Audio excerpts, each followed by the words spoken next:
नमस्कार नमस्कार भैया हो, कैसे हैं आप लोग। बड़ी खबर आई है, फिर बड़ी खबर आई है बुंदेलखंड से जो बहुप्रतीक्षित घोषणा हतीबा हो गई हो, बहुप्रतीक्षित घोषणा हो गई है कि सागर से कौन हुई है भारतीय जनता पार्टी को लोकसभा को उम्मीदवार, भोपाल से कौन हुई है भारतीय जनता पार्टी को उम्मीदवार, विदिशा से कौन हुई है भारतीय जनता पार्टी को उम्मीदवार, गुना से कौन हुई है भारतीय जनता पार्टी को उम्मीदवार और इंदौर से कौन हुई है।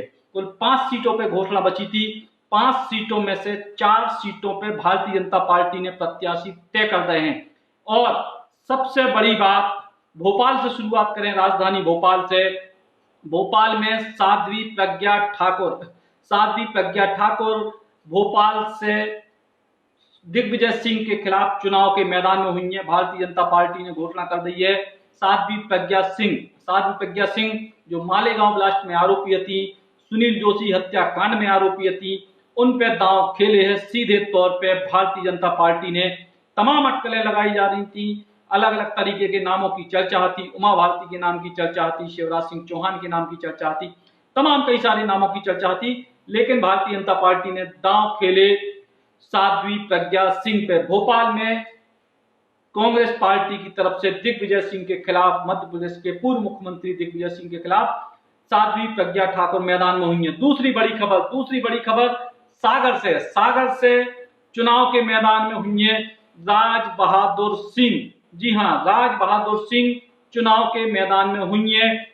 राज बहादुर सिंह को परिचय जो है कि राज बहादुर सिंह नगर निगम सागर के परिषद अध्यक्ष हैं, पूर्व गृह मंत्री भूपेंद्र सिंह के करीबी रिश्तेदार बताए जा।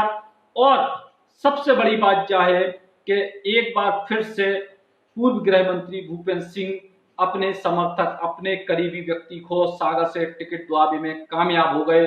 जयंत मलैया को नाम इतने से चल रहा, तो इतने से तमाम बहुत सारे ऐसे नाम चल रहे थे। आज सवेरे सवेरे राजेंद्र सिंह मोकलपुर को नाम सामने आ, तो लेकिन राज बहादुर सिंह भारतीय जनता पार्टी की तरफ से सागर के लोकसभा के उम्मीदवार घोषित हो गए।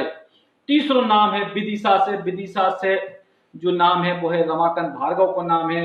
मुख्यमंत्री जो पूर्व में थे शिवराज सिंह चौहान, उनके बहुत करीबी व्यक्ति हैं रमाकांत भार्गव, उनको टिकट मिली है विदिशा सीट से रमाकांत भार्गव को टिकट मिली। और गुना से ज्योतिरादित्य सिंधिया के खिलाफ केपी यादव को चुनाव के मैदान में उतारे है भारतीय जनता पार्टी ने। 4 सीटों पे प्रत्याशियों की घोषणा हो गई, लेकिन अभी भी इंदौर की सीट होल्ड पे है। इंदौर में अभी भी जो राय तो फैले है वो समेट नहीं पाओ, और इंदौर पे अभी भी प्रत्याशी की घोषणा बची है।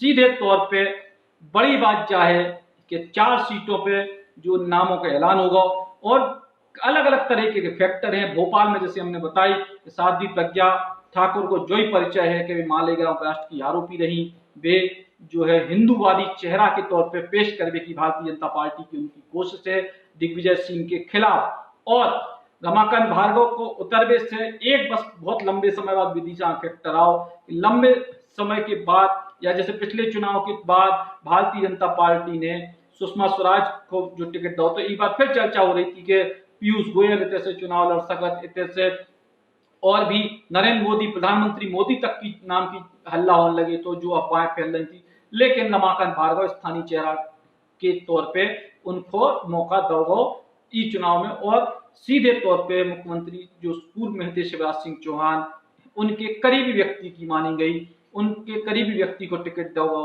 तो विदिशा से जो करीबी व्यक्ति हैं वो शिवराज सिंह चौहान के करीबी व्यक्ति हैं। सागर से जो राज बहादुर सिंह है वे पूर्व गृह मंत्री मध्य प्रदेश के भूपेंद्र सिंह के करीबी व्यक्ति हैं। और सीधे तौर पे गुना में बहुत बड़ा चेहरा नहीं ढूंढ पाई भारतीय जनता पार्टी ज्योतिरादित्य सिंधिया के खिलाफ, और केपी यादव को गुना से टिकट दी है ज्योतिरादित्य सिंधिया के खिलाफ। तो सीधे तौर पे बड़ी कहानी क्या है कि अभी भी इंदौर पे पेच फंसे है, और सागर से कम स्थानीय उम्मीदवार के तौर पे टिकट दो है। और पूरी भारतीय जनता पार्टी के संगठन को एक संगे जुटने पड़े, तब जाके सागर की सीट फतेह हो पे। हालांकि सागर सुरक्षित सीट मानी जाती भाजपा की लाने, लेकिन कांग्रेस के जो प्रत्याशी हैं वे भी मजबूत होकर उभरे हैं, और क्योंकि उनको जो टिकट है वो बहुत पहले मिल गया, तो लंबे समय से वे कवर कर रहे जई स्थिति भोपाल की है, जई स्थिति सागर की है। और सीधे तौर पे 2 ही सीटों पे, भोपाल और सागर पे मजबूती के संग कांग्रेस पार्टी चुनाव लड़ रही, और 2 ही सीटें परंपरागत सीटें हैं भारतीय जनता पार्टी की। लेकिन चूंकि कैंडिडेट कांग्रेस के ठीक हैं, समय उनको ज्यादा मिल गया, इसे अब भारतीय जनता पार्टी को भी अपनो पूरो संगठन इन सीटों पे उतारने पड़े।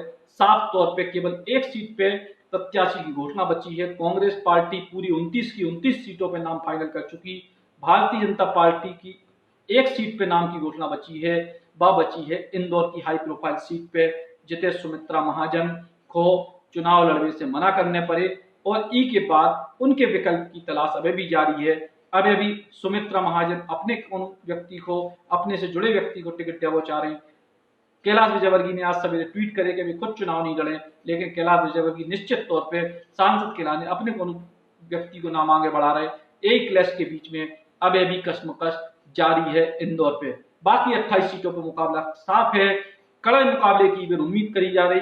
चुनाव में मध्य प्रदेश में ये बात कड़ा मुकाबला कहूँ ना कहूँ आपको ज्यादातर सीटों पे देखने को मिले, जैसो विशेषज्ञ बता रहे।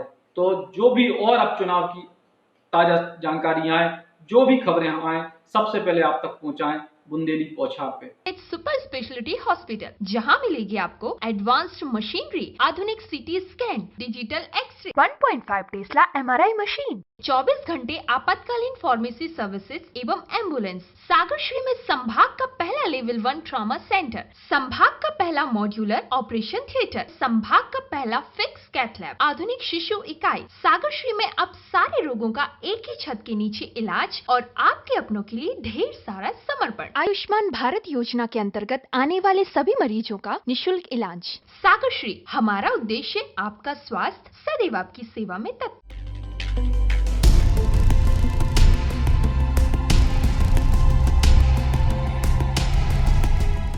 देश को पहलो बुंदेली मीडिया प्लेटफॉर्म बुंदेली बौछार जरूर सब्सक्राइब करें। सब्सक्राइब बटन दबाएं, इसके बाद बेल आइकॉन दबाएं और बुंदेली बौछार की पूरी जानकारी समाचार पाएं।